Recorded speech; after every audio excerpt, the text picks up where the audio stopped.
শুরু করছি এই পর্যায়ে একটি ইসলামী সঙ্গীত। আমার উস্তাদ মরহম আইয়ুবউদ্দিন আল আজাদ রহমতুল্লাহি আলাইহির লেখা ও সুর করা।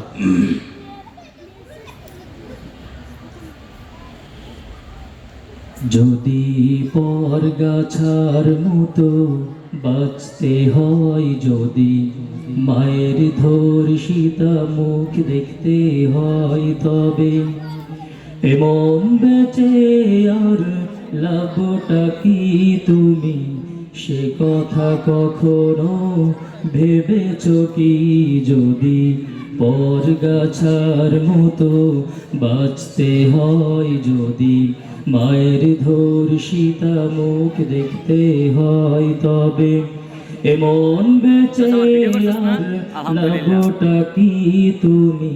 সে কথা কখনো ভেবেছ কি? যদি পরগাছার মতো বাঁচতে হয়, যদি সন্ত্রাস ঠেকানো নাই বাজায়, যদি না খেয়ে মানুষ এখনো ঘুমায়, যদি সন্ত্রাস ঠেকানো নাই বাজায়, যদি না খেয়ে মানুষ এখনো ঘুমায়, তবে সরকার নামের ওই পুতুলটাকে বলো বারবার পাল্টিয়ে লাভটা কি তুমি?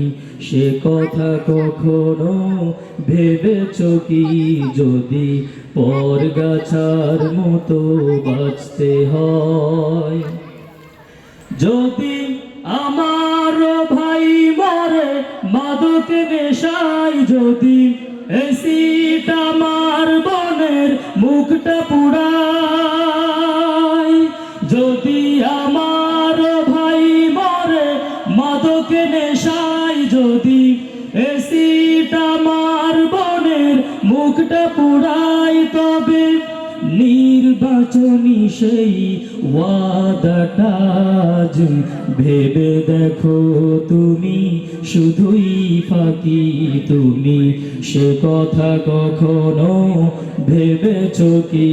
যদি পরগাছার মতো বাঁচতে হয়, যদি মুসলমানের নাম ধারণ করে, যদি ইসলামের ওই মুখোশ পরে, মুসলমানের নাম ধারণ করে, যদি ইসলামের ওই মুখোশ পরে, তবে গোলামি করা হয় ওই তাগুদের, তবে ইসলাম মুখে নে লাভটা কি তুমি?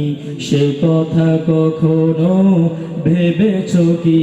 যদি পরগাছার মতো বাঁচতে হয়, যদি এখনো মাজারে সেজদা চলে, যদি ভণ্ডরা আরো বেশি মাথা তোলে, যদি এখনো মাজারে সেজদা চলে, যদি ভণ্ডরা আরো বেশি মাথা তোলে, তবে নির্বাচনী সেই ওয়াদাটা এই জনতাকে দিলটা কি তুমি?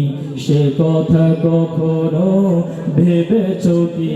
যদি পরগাছার মতো বাঁচতে হয়, যদি মায়ের ধর্ষিতা মুখ দেখতে হয়, তবে এমন বেঁচে আর লাভটা কি তুমি? সে কথা কখনো ভেবেছ কি? যদি পরগাছার মতো বাঁচতে হয়, যদি মায়ের ধর্ষিতা মুখ দেখতে হয়, তবে এমন বেঁচে আর লাভটা কি তুমি? সে কথা কখনো ভেবেছ কি? যদি পরগাছার মতো বাঁচতে হয়।